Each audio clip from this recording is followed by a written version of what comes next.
back to Smithy's Minecraft Technic Adventure Part 15.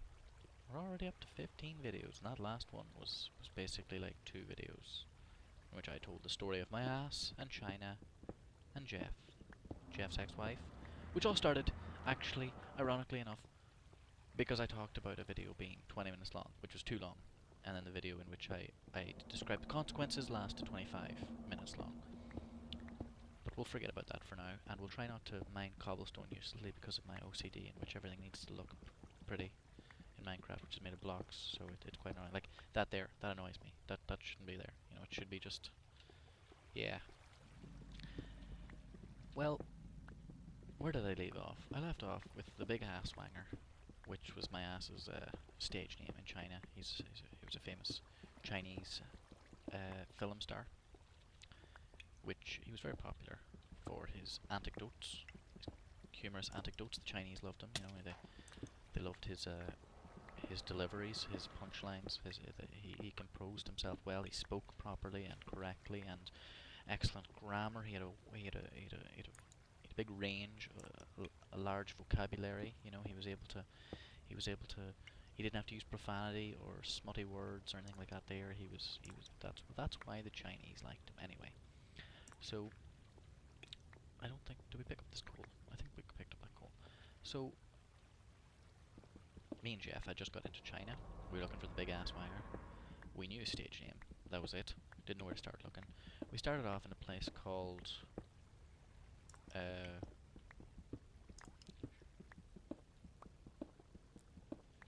China. Yeah, so we started off in China, and we didn't really know what the hell to do. We just got off the bus. We were at the airport. The Chinese government asked us, you know, what do you come to our country for? We told them wheat salesmen, widmast,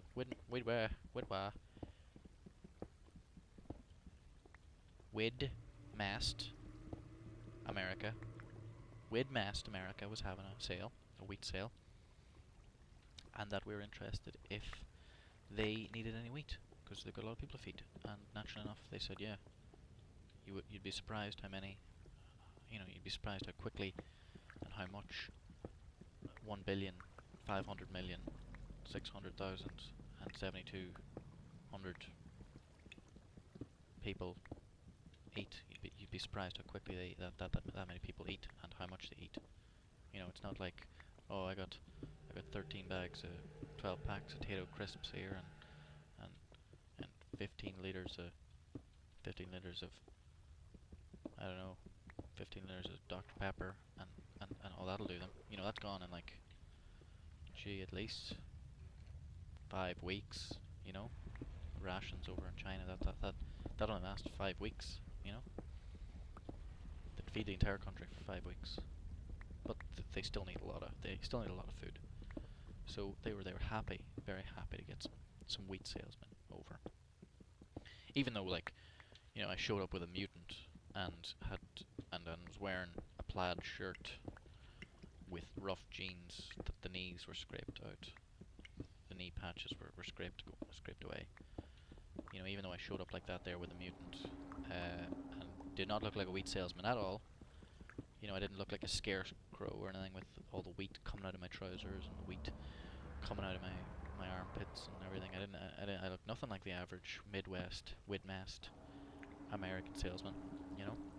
So I don't know if they were suspicious and if they sent a spy on me, like the masseuse in James Bond that had a gun strapped to her thigh, you know.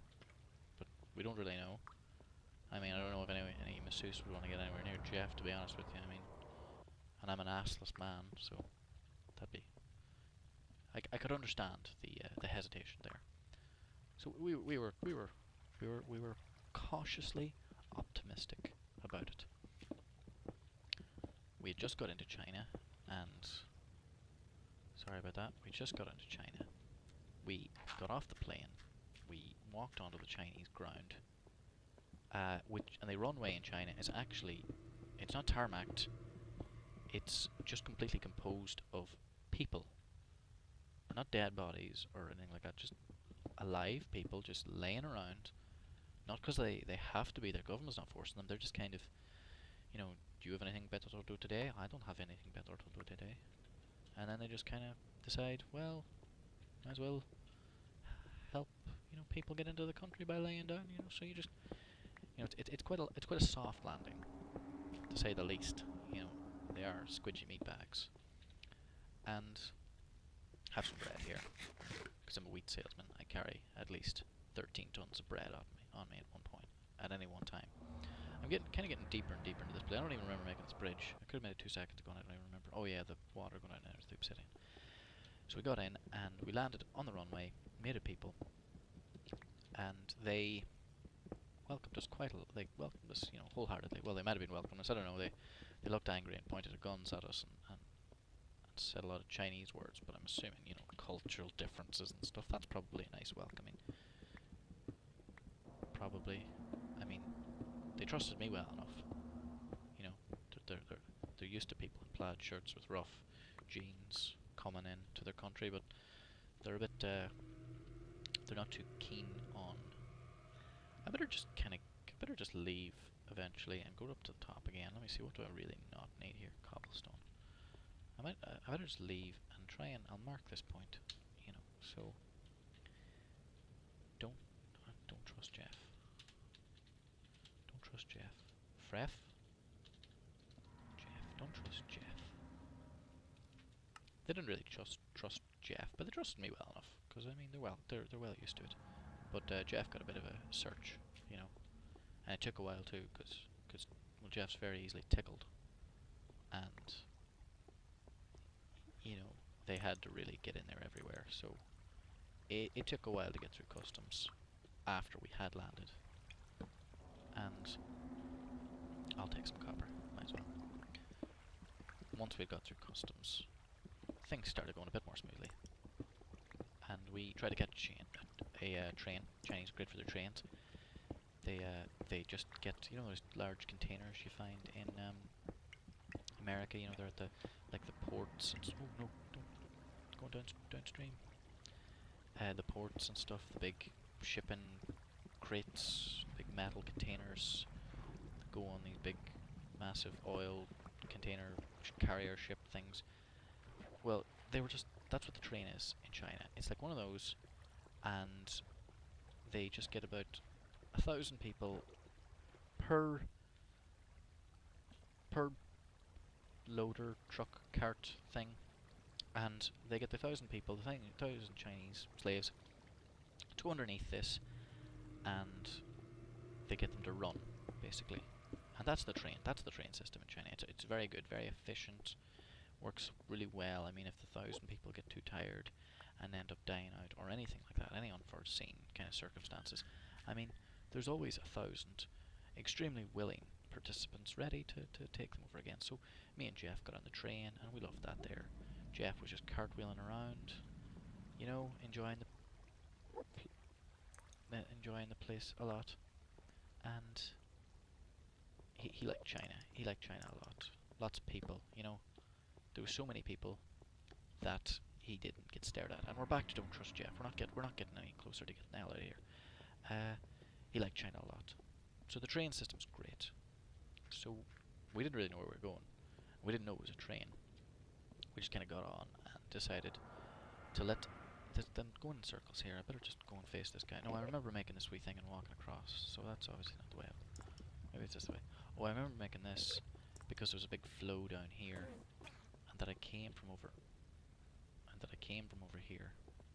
So maybe this is the way out.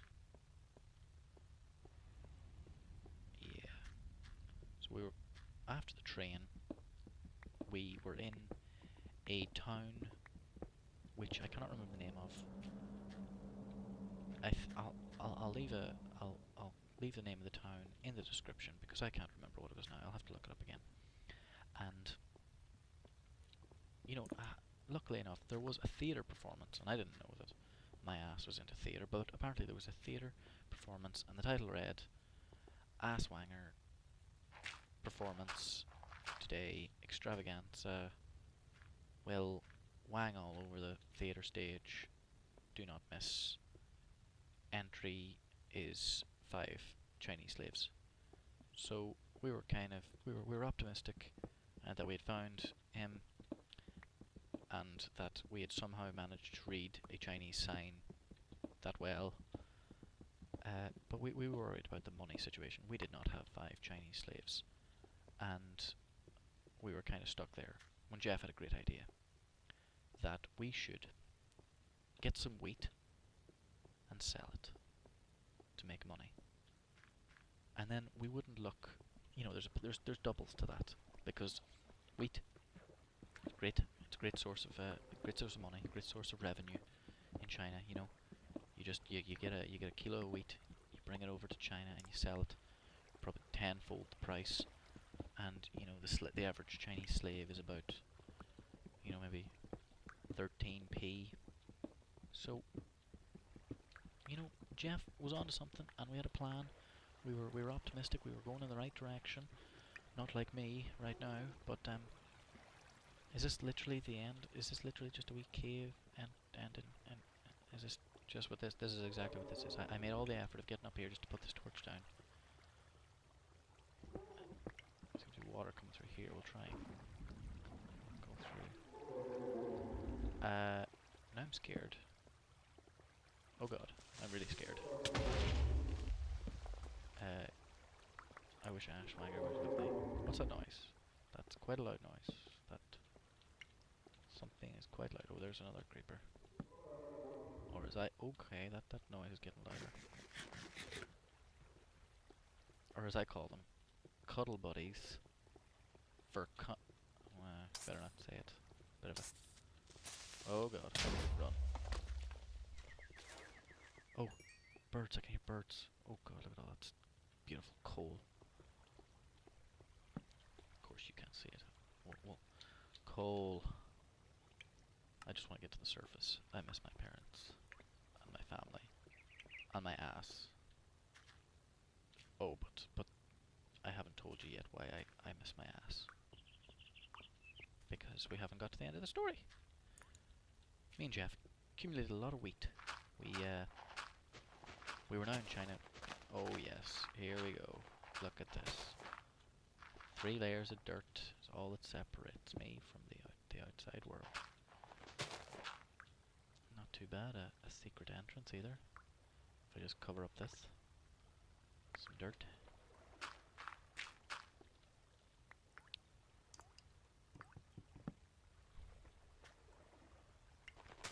Yeah, I need a pickaxe for that wood. Right. Okay, we're out now. Are we anywhere near my home? We always end up around here. How? Well, I mean, I don't think I'm ever going to find this place again. But mine entrance. Hopefully the waypoint won't be destroyed. Getting a bit laggy. Okay, where are we going? We're going. There we are. We're going. Never eat shredded wheat. We're going west. Then turtles are making their weird noises. Ooh, some clay.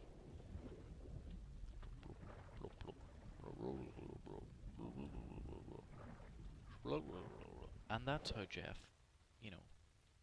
got us there. Excellent, excellent. He's an excellent salesman, Jeff. He can talk his way out of and into any situation. I mean, for a man that only knows one language, and that language, holy crap, that's quite a dolphin orgy. That's quite a dolphin orgy. I mean, and this guy is just really loving it. He's just kind of like, yeah. I mean, he's wishing he could be in there. And oh, they're really singing. This is like the mating area. Dolphin mating area. Dolphin mating area. Well, I did not think I would come across this. If I was a redneck right now, I'd be quite a happy man. I'd probably join in. Oh god, I'm sorry. Sorry. As I was saying, Jeff is an excellent salesman, great talker for someone who only speaks the one language of ancient Greek and has no tongue. he can speak wonders. He's a real charmer. You know, just that kind of person that doesn't matter what they do ever. They're always going to be a charmer. Well, that's Jeff for you. Jeff's a brilliant charmer. I mean, you're never going to find someone. You're never going to find a better talker than Jeff. If you need someone to sell you wheat, sell wheat for you, not to you. Honestly, 'cause, like, you know, you find Jeff, or you find an equally mutated man with no tongue that only speaks one ancient dead language. And I'm telling you, you're gonna be out of wheat quicker than you can say, you know, horribly mutated man selling wheat to me. Be like that. Be gone.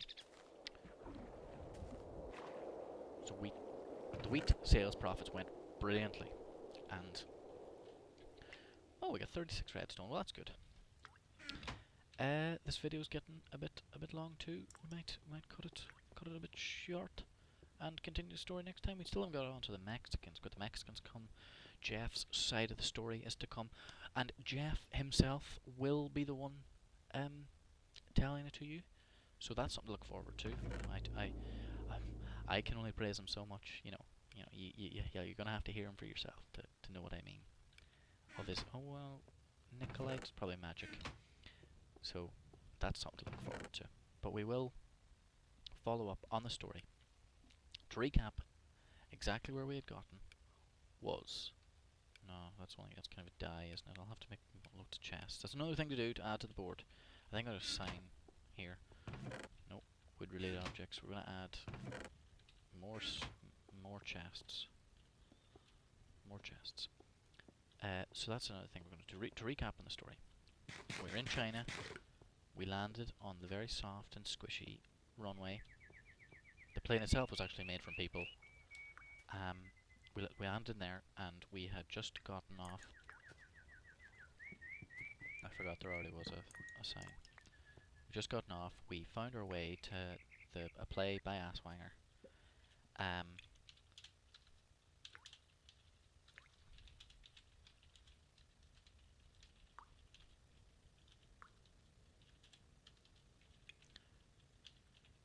And we needed money in for the 5-slave toll that was to see the play. So Jeff had just sold all our wheat. I will tell you next time how we accumulated the wheat. Jeff had just sold all the wheat. Another clap. Don't freak out. And we were about to go buy our slaves. And then there was some problems there. So we'll talk about that next time. But in the meantime, thanks for watching my Technic adventure, and I hope you've enjoyed, and look forward to some more very soon. Thanks very much for watching. Bye bye. Well, we've got about 30 seconds to fill. Maybe I suppose we'll go on for 30 more seconds. I suppose I could don't need to go on for 30 more seconds, but I could play the theme music out that I have to sing. Oh, I don't think I did the entrance, so I'll have to. Crap, what was the tune again? Da da da da da da da da da da da da da da da da. Thanks for watching. Da da da da da da da da da da. Goodbye.